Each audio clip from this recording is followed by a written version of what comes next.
Este é o Conversas Cruzadas na TV Com. Terminou agora há pouco o ciclo de palestras aqui em Florianópolis, no auditório da Fiesc, Fronteiras do Pensamento, com a palestra do Marcelo Gleiser, que está já aqui conosco.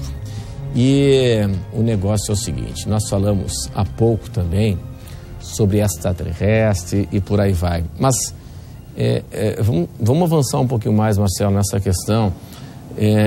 Nós estamos sozinhos? Então, hoje existe uma disciplina, né, científica que estuda isso, né? Antigamente, se fosse cientista e falasse que estudava a vida extraterrestre, as pessoas iam rir, mas hoje existe uma área da ciência extremamente interdisciplinar e muito importante chamada astrobiologia, que é o estudo da vida no universo, né? Então, o que é isso? Quer dizer o seguinte, que basicamente nós hoje sabemos, e há 10 anos atrás a gente não sabia, então isso é uma coisa muito legal de como a ciência vai avançando também. Nós sabemos que a maioria absoluta das estrelas tem planetas girando em torno delas, né? A gente achava que era verdade isso, né, porque o Sol não pode ser tão importante assim, ser uma estrela com tanto planeta, mas a gente não tinha certeza. Hoje a gente tem certeza. Então esses exoplanetas, esses planetas girando em torno de outras estrelas, podem, em princípio, ser a casa de outras formas de vida, né? Porque, afinal de contas, uma coisa que a gente sabe sobre o universo é que as leis da física e as leis da química, elas são as mesmas através do universo inteiro. Portanto, se a vida é produto dessas leis, né, da evolução dessas leis, né, que essencialmente, pelo menos aqui na Terra, que é o nosso único ponto, o nosso único dado, aqui na Terra você teve uma evolução que a gente chama de abiogênica, ou seja, a vida veio da complexificação das moléculas que foram se juntando, e eventualmente ficaram tão complexas que passaram a criar uma entidade viva, vamos dizer assim, né? Existe uma transição do não vivo para o vivo, que eu falei que a gente ainda não entende, né? Mas, por outro lado, a gente está melhorando nisso, então isso pode ter acontecido em outros lugares. Então esse é o assunto da astrobiologia, tá? E só um parênteses, demorou muito pouco tempo para isso acontecer. E demorou muito pouco tempo aqui na Terra para isso acontecer. Até menos de 500 milhões. Isso. Por que isso? Esse é um ponto importante, porque a Terra não tem 6 mil anos de vida, ou 6.700 anos de vida. A Terra tem 4 bilhões e meio de anos de vida, né? Isso também não há que se discutir, sabe? É uma coisa que é clara, sabe? 4 bilhões e meio de vida. 4 bilhões e meio de anos de vida, né? Então, o que aconteceu? O primeiro bilhão de anos de vida aqui da Terra, a Terra era meio que um inferno, ela estava sendo bombardeada por uma porção de asteroides e a coisa só começou a melhorar há 3,9 bilhões de anos atrás. A coisa acalmou. E a gente sabe que, pelo menos há 3 bilhões e meio de anos, surgiu a primeira forma de vida. Então, são 400 milhões de anos, mais ou menos, muito rápido, em que a Terra acalmou e as primeiras formas de vida surgiram. Você fala, 400 milhões de anos é ano pra caramba. Mas no universo que existe há quase 14 bilhões de anos, não é tanto tempo assim. Ou seja, se existem outros planetas relativamente próximos às estrelas para que, se houver água, ela seja líquida, as leis da física e da química dizem que é possível, em princípio, que exista vida lá também. Deixa eu só retomar aqui, então, o seguinte: o universo existe há 14 bilhões de anos. 13,77. Tá, e a Terra há 4 bilhões e meio. Um terço. Então, um terço da vida do universo, essencialmente. A Terra, o Sol e os planetas surgiram todos mais ou menos juntos. Professor, estamos sozinhos ou não? Não. Vou ser categórico. Não estamos. Apesar de ser apenas uma resposta estatística. Por quê? As estrelas, assim como os seres humanos, eles são objetos feitos da mesma essência. São imensas esferas de gás, basicamente hidrogênio e hélio, mas de tamanhos diferentes no seu nascimento. O Sol é uma estrela típica chamada tipo G, tipo G2V, na verdade, que é uma estrela amarela, de maior predominância da cor amarela, de tamanho médio, que seria de quinta magnitude em relação às outras. Existem estrelas enormes, que nascem grandes, de grandes nuvens, e estrelas menores. Mas 70% das estrelas visíveis nas galáxias, no universo, são do tipo do Sol. Se o Sol for a estrela típica para conter planetas com vida, 70% das estrelas das galáxias também o são. Então é um número muito abrangente para que a gente, né, esteja sozinho nesse universo, porque só a nossa galáxia tem aí 200 mil milhões de massas solares, talvez 400 mil milhões de estrelas, né? 70% delas mais ou menos como o Sol. E a nossa galáxia é uma galáxia também de tamanho médio. A nossa galáxia vizinha Andrômeda é 1,5 vezes maior que a nossa. Existem galáxias 300 vezes maior do que a nossa. E existem quantas galáxias? O telescópio espacial fotografou... É uma coisa meio...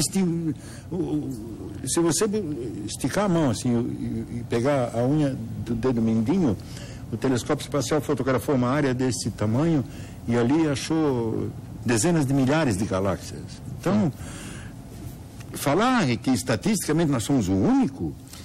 Agora falar que tipo de vida, aí é improvável. Com certeza não vai ser aquele ET do Spielberg, com 3 dedos e tal. Eu acho que uma questão uma questão importante é vida e vida inteligente. Sim. E tecnologicamente avançada. Aí tem a fórmula do John Drake. Sim, mas é possível dizer categoricamente, não, vida tem uma vida inteligente, não? Não, nada é categórico. Nada é categórico. A ciência nunca afirma alguma coisa categoricamente. Essas pessoas, sabe, não existe categórico. O que a gente pode dizer é o seguinte, que é muito provável que existam outras formas de vida e muito provável que elas sejam unicelulares, bactérias, tipo amebas ou sabe lá o que, entendeu?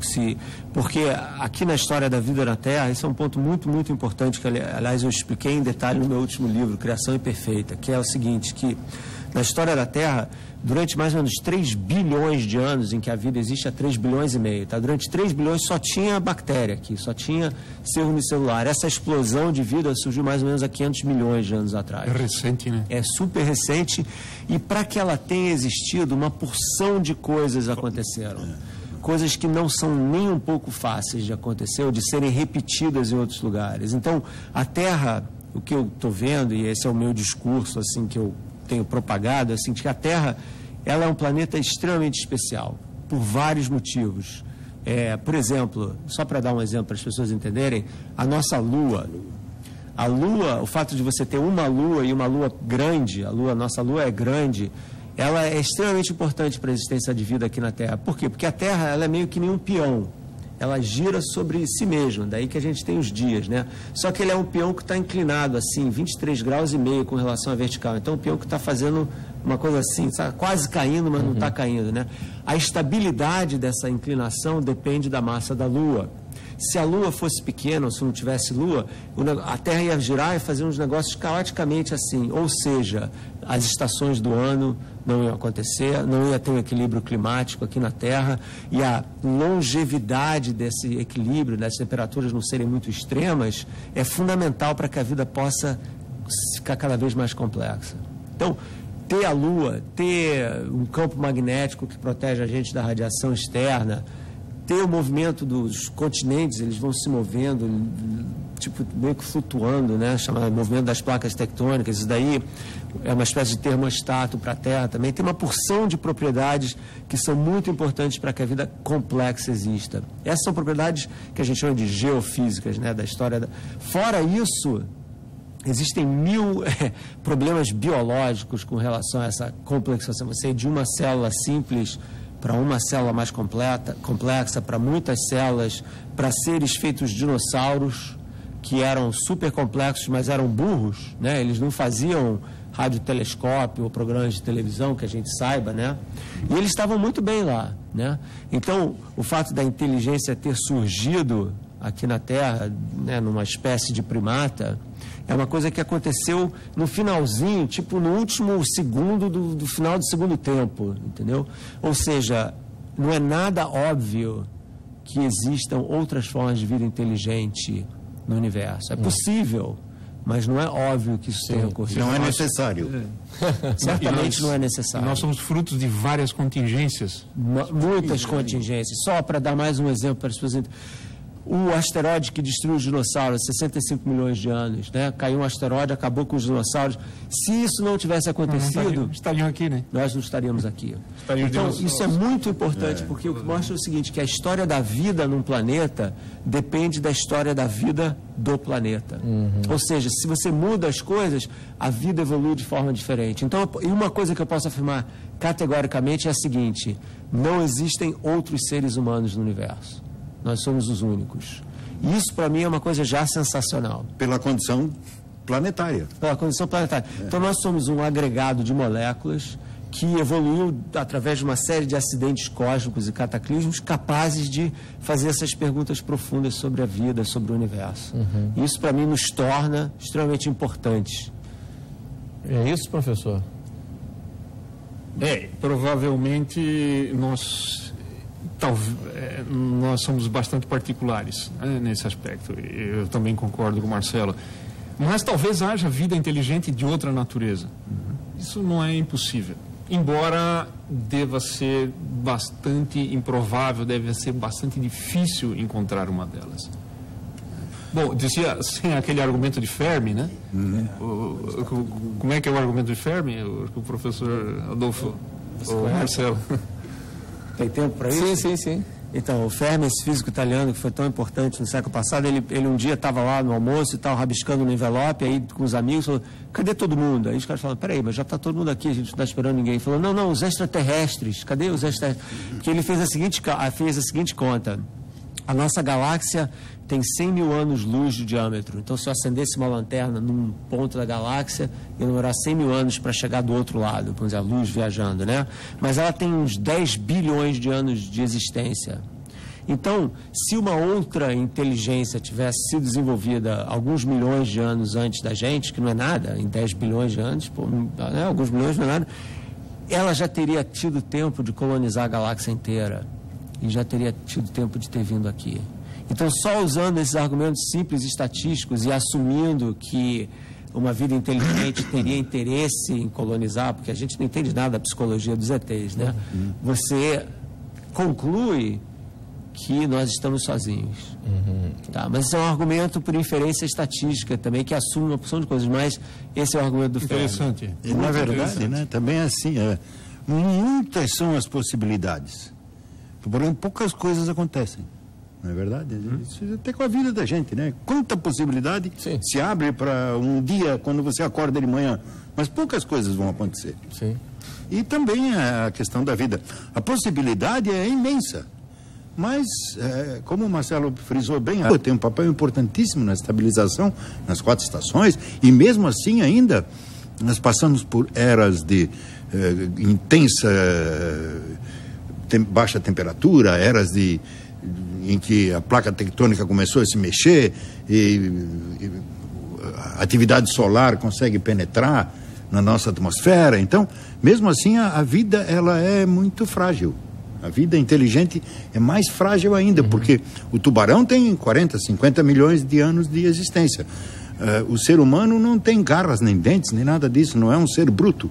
É um ser que usa o intelecto para sobreviver. Ele você não enfrenta nenhum cachorro, não é verdade? Eu corro do cachorro. Se for um pitbull, então eu subo no poste, né? E o que eu tenho é o intelecto. E o intelecto significa uma fragilização, né? Você vê que as doenças são sucedâneas. A gente arruma a cura de uma, vem outra. Então... Mas robôs seriam factíveis para se colonizar? Sim, claro. Mandar para Marte robôs. Não, acho que seres humanos tão cedo vai ser difícil mandar para Marte. Bom, pessoal, nós já estamos praticamente sobre a hora aqui. Só para fechar uma curiosidade. Professor Fernando, é um desafio, é um problema sério para a educação brasileira a baixa procura por cursos de física, química, as licenciaturas, enfim. Quem é que vai dar aula de ciências no futuro? Se hoje já está ruim, se hoje não há estímulo, não se valoriza a função do professor, como é que é a procura hoje? A procura é baixa. É baixíssima. Pelos cursos de ciência, biologia, química, física, matemática, a procura é muito baixa. Provavelmente porque você tem que estudar muito nessas disciplinas. Sim. Se você estudar muito, você também consegue se formar em engenharia. E na nossa sociedade brasileira, se você é engenheiro, você vai ganhar mais do que um professor. Pois é. Mas, é claro, há jovens que são idealistas. Nós temos muitos jovens nos nossos cursos fundamentais que são idealistas e que não interessa quanto eles vão ganhar. Eles querem aprender. E é a partir desses jovens que nós formamos os nossos futuros cientistas. Como é que é na Federal, diferente ou não? Não, é a mesma situação. Os cursos vêm cada vez caindo mais, o número de procura, e ninguém quer ser professor. Eu mesmo tenho filho professor que, coitado, é terrível a situação que eles passam. Marcelo, isso é um problema do país, né? É um problema, mas também não é tão negro assim. Quer dizer, ao nível universitário, os salários não são tão ruins. Não. Uma vez que você vira um professor universitário, um pesquisador numa universidade, a vida é bem legal, bem tranquila. Você tem que estudar muito mais, né? Mas você tem que estudar muito mais para virar um professor universitário. Mas você tem essa opção de futuro também. E as empresas brasileiras estão acordando para o fato de que cientistas são pessoas que são capazes de pensar e de aprender muito rápido, estão começando a contratar cientistas também. O mercado de capitais também está fazendo isso, como fazem no exterior. Então, existem outros caminhos para os cientistas serem importantes na sociedade. Senhores, obrigado pela atenção de todos essa noite aqui conosco, no Conversas Cruzadas na TV Com, especial ao Marcelo Gleiser, que participou do Fronteiras do Pensamento. Até uma próxima oportunidade. Muito obrigado. Boa noite. O Conversas Cruzadas vai ficando por aqui. Estaremos de volta amanhã. Boa noite.